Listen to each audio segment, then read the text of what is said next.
নমস্কাৰ তোমালোক সকলোকে পুনৰবাৰ মোৰ এই মেথছ উইথ হিৰক ইউটিউব চেনেলটোলৈ স্বাগতম জনাইছোঁ। আশা কৰোঁ তোমালোক সকলোৱে ভালে আছা। তো আজিৰ ভিডিঅ'টিত মই অসম জাতীয় বিদ্যালয়ৰ ক্লাছ 8ৰ মেথছৰ সূচক চেপ্টাৰটোৰ 14(8) 1 আৰু 2 নম্বৰ কুৱেশ্যনটো সলিউশ্যন কৰি দিম।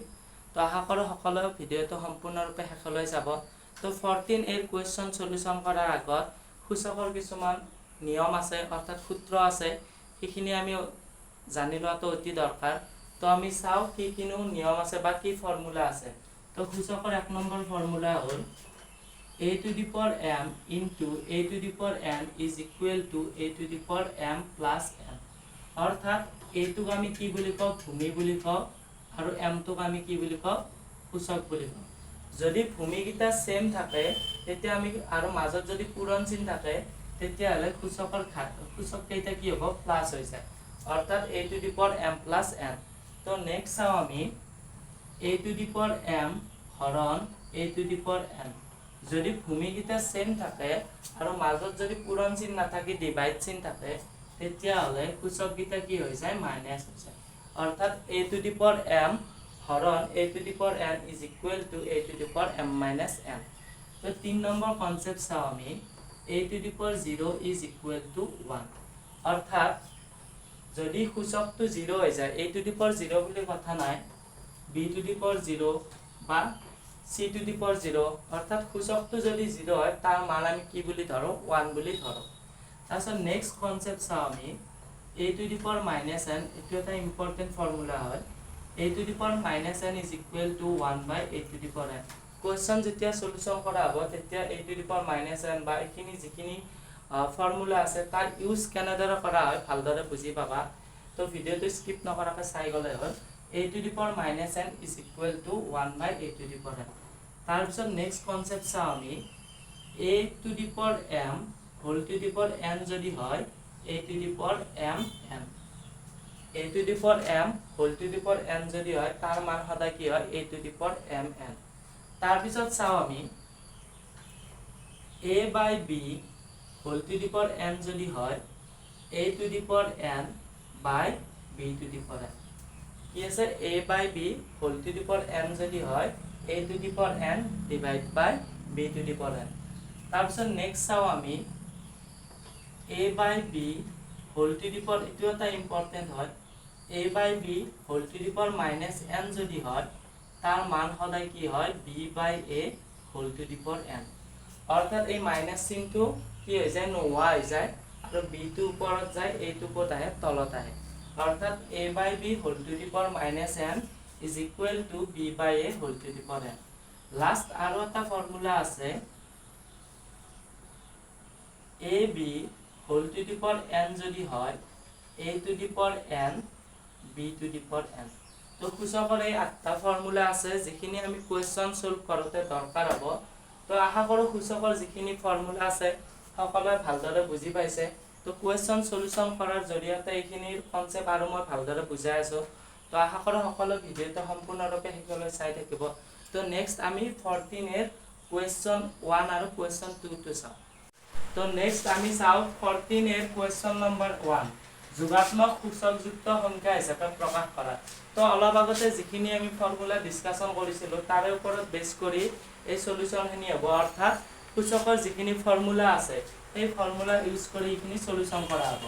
তো আমি চাওঁ, আমি 2 to the power minus 2 আছে, অৰ্থাৎ এইটো a to the power minus n ফৰ্মুলাটোত আছে, অৰ্থাৎ a মানে 2 আৰু সূত্ৰমতে মাইনাছ আৰু n মানে কি 2 আছে।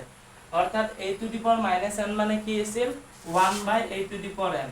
অৰ্থাৎ ইয়াৰ সলিউশ্যনটো হ'ব 1 by s জায়গাত 2 আছে আৰু n ৰ জায়গাতে 2 আছে, অৰ্থাৎ 1 by কি হৈ যাব, 2 স্কয়াৰ। অৰ্থাৎ আমাক কি কৈছিল, যোগাত্মক সূচকযুক্ত সংখ্যা হিচাপে প্ৰকাশ কৰিব দিছিল, অৰ্থাৎ ইয়াৰ আনসাৰ হ'ল 1 by 2 স্কয়াৰ, আৰু এইটো কি হ'ল, যোগাত্মক সূচক হিচাপে প্ৰকাশ হ'ল।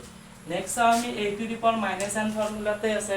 তো 1 by কি হ'ব, 5q। a to the power minus n মানে কি আছিল, 1 by a to the power n।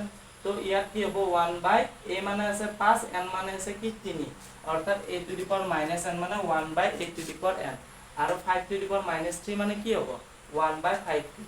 আশা কৰোঁ সকলোৱে ভালদৰে এইখিনি বুজি পাইছে। নেক্সট চাওঁ আমি সেই একে ফৰ্মুলাতে আছে a to the power minus n 1 by 4 to the power 1। তো 1 তো লিখাই নিলিখাই সমান 1/4 টু দি পাৱাৰ 1 মানে কি 1/4 তো নেক্সট চাও আমি 7 two the power -5 same formula 1/7 two the power 5 তাৰপিছত এইটো এই বেলেগ ফৰ্মুলা এইটো ফৰ্মুলা আছিল a/b whole to the power -n যাক আমি কি বুলি লিখিছিলো b/a whole to the power n অৰ্থাৎ ইয়াত b টো কি আছে 7 আছে a টো 1 আছে 7/1 কি হৈ যাব হোল কিউব আৰু 7/1 হোল কিউবক আমি ডাইৰেক্ট 7 কিউব লিখিব পাৰো 1 কিউব মানে কি 1 এ এইখিনি ভালদৰে সকলোৱে বুজি পাইছে চাগে a/b whole to the power -n মানে b/a whole to the power n আৰু এই জায়গাতে 1 আছে আৰু b জায়গাত কি আছে 7 তো a/b আৰু -n সূত্ৰমতে -n ৰ জায়গাত কি আছে 3 আছে তো b/a whole to the power n b টো ক'ত যাব ওপৰত আৰু a টো ক'ত আহিব তলত আৰু 1 কিউব মানে 1 এ হয় তো ইয়াৰ आंसर কি হৈ যাব 7 কিউব এইটো ঠিক তেনেদৰে 8/3 whole to the power -5 a/b whole to the power -n তো b/a whole to the power n তো এইটো আৰু লিখিব পাৰো 3 to the power 5 8 to the power 5 নিলিখিলেও কোনো কথা নাই আমাক যেহেতুকে যোগাত্মক সূচকযুক্ত সংখ্যা হিচাপে প্ৰকাশ কৰিব দিছে তো নেক্সট আমি a to the power -n মানে কি 1/a two the power n আৰু -5 যদি আমি 4টা পূৰণ কৰো -5 যদি আমি কেইটা 4টা পূৰণ কৰো তাৰ आंसरটো হবে কি হয় পাম প্লাসত পাম অৰ্থাৎ 1/-5 হোল টু দি পাৱাৰ 4 মানে কি 1/5 টু দি পাৱাৰ 4 ঠিক আছে তো হাগৰখিনি ভালদৰে বুজি পাইছে তো নেক্সট চাও আমি -1/2 হোল টু দি পাৱাৰ -11 এটো same a/b whole to the power -n ফৰ্মুলাত আছে তো a/b whole to the power -n মানে কি b/a whole to the power n তো এটো ডাইৰেক্ট আমি কি লিখিব পাৰো -2 হোল টু দি পাৱাৰ 11 এইটো আকৌ -2 তো ইয়াত যেনেকৈ -5 হোল টু দি পাৱাৰ 4 মানে 5 টু দি পাৱাৰ 4 লিখা গৈছে ইয়াত -2 হোল টু দি পাৱাৰ 11 মানে 2 টু দি পাৱাৰ 11 হৈ না যায় কাৰণ -2 11 টা পূৰণ কৰিলে আমি आंसरটো কি পাম মাইনাসতে পাম সেইকাৰণে এটো -2 হোল টু দি পাৱাৰ 11 এ आंसर হ'ব তাৰ মানে যুগ্ম সংখ্যাৰ যদি সাপোজ -5 যদি দুটা পূৰণ কৰো आंसरটো সদায় +25 এ পাম কাৰণ দুটা মাইনাস পূৰণ কৰিলে आंसर প্লাস ঠিক তেনেদৰে 4টা পূৰণ যদি কৰে आंसर প্লাসতে পাম আৰু যদি অযুগ্ম সংখ্যাৰ মাইনাস পূৰণ কৰা যায় যে -2 ইনটু -2 आंसरটো কি পাম আমি মাইনাসতে পাম আশা কৰো এইখিনি সকলোৱে ভালদৰে বুজি পাইছে তো নেক্সট 9 নম্বৰ কোৱেশ্চনত কি কৈছে 9 নম্বৰ কোৱেশ্চনত -2/3 whole to the power -16 to এটো same formula a/b whole to the power -n তো b/a whole to the power n তো b/a whole to the power n আৰু -3/2 হোল টু দি পাৱাৰ 16 তো -3 যদি 16 টা পূৰণ কৰো आंसर আমি প্লাসতে পাম 2 যদি 16 টা পূৰণ কৰো आंसर আমি কি পাম প্লাসতে পাম তো ইয়াৰ आंसर হ'ব 3/2 হোল টু দি পাৱাৰ 16 তো আশা কৰো কোৱেশ্চন নম্বৰ 1 ৰ একৰ পৰা নলৈ যিখিনি সলিউশন আছে সেইখিনি ভালদৰে বুজি পাইছে তো একৰ আৰু 2-3টা ৰৈ গৈছে তো সেইখিনি চাও আমি তো আমি নেক্সট চাও একৰ পৰা 9 লৈকে সলিউশন হৈ গৈছে নেক্সট 10 11 আৰু এটো 12 তো আমি চাও 10 নম্বৰটো কি আছে 1/2 হোল টু দি পাৱাৰ -2 আৰু হোল কিউব আছে তো এটো এটা ফৰ্মুলা আছিল a to the power m whole to the power n এটো ফৰ্মুলাটো কৰিব পাৰো বা এখিনি a/b whole to the power -n b/a whole to the power n হেতু ফৰ্মুলাত নিকিনো এটো লাষ্ট এটো ফৰ্মুলা ইউজ কৰিব পাৰো তো ডাইৰেক্ট এটো ফৰ্মুলা কৰাটো বেটাৰ 1/2 m * n হৈ যায় a to the power m whole to the power n মানে কি a to the power m -2 * 3 যদি কৰো -6 আকৌ next a/b whole to the power কি হল -n তো b/a whole to the power n মানে কি 2 to the power 6 2/1 whole to the power 6 1 to the power 6 মানে তো 1 এ তো হেতু 1 তো নাপতিলেও হল ঠিক আছে তো এটোৰ आंसर কি হল 2 টু দি পাৱাৰ 6 নেক্সট আমি a to the power m * a to the power n এটা ফৰ্মুলা আছে a to the power m * a to the power n মানে ফাৰ্স্ট ফৰ্মুলাটো লেখা গৈছে a to the power m + n তো আমি চাও a মানে কি আছে 5/7 এটো a মানে 5/7 যদি আমাৰ বেস গিটা সেম হয় তেতিয়া আমাৰ সূচক গিটা কি হয় প্লাস তো a to the power m * a to the power n মানে a to the power m + n তো 5/7 হোল টু দি পাৱাৰ -3 + -2 এখিনি যদি সলিউশন কৰা যায় 5/7 -3 - 2 মানে কি হ'ব -5 আৰু এইটো এটা ফৰ্মুলা হ'ল a/b whole to the power -n, যাক আমি কি লিখিব পাৰো b/a whole to the power n।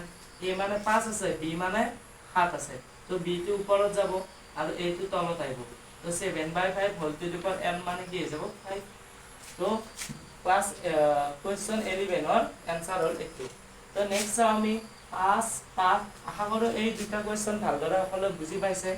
তো নেক্সট চাও 5 5 আৰু 5, যদি বেস গিটা সেম থাকে তো সূচক গিটা কি হ'ব যোগ হ'ব। 3 প্লাস -9 প্লাস -4, তো 5 টু দি পাৱাৰ 3 -9 -4, প্লাসে মাইনাসে মাইনাস, প্লাসে মাইনাসে মাইনাস। তো 5 3 -9 -4 মানে কি -13, আৰু 3 -13 মানে কি 5 টু দি পাৱাৰ -10। আৰু এই ফৰ্মুলা হৈ গ'ল a to the power -n মানে কি 1/a two the power n। তো 5 টু দি পাৱাৰ -10 মানে 1/5 টু দি পাৱাৰ 10। তো আশা কৰো সকলোৱে ভালদৰে 14 এই কুৱেশ্যন 1 সলিউশন কেইটা বুজি পাইছে। তো আজিলৈ ইমানতে এৰিছো। তো নেক্সট ভিডিঅ'ত কুৱেশ্যন 2 সলিউশন পাৰ্ট 2 লৈ আহিম। তো আশা কৰো সকলোৱে ভিডিঅ'বোৰ সম্পূৰ্ণৰূপে শেষলৈ চাব, আৰু যদি ভাল লাগে like comment share and subscribe কৰিব বুলি আশা থাকিল। তো নেক্সট ভিডিঅ'ত 14 কুৱেশ্যন 2 ৰ সৈতে লগ পাম। আজিলৈ এৰিছো, ধন্যবাদ।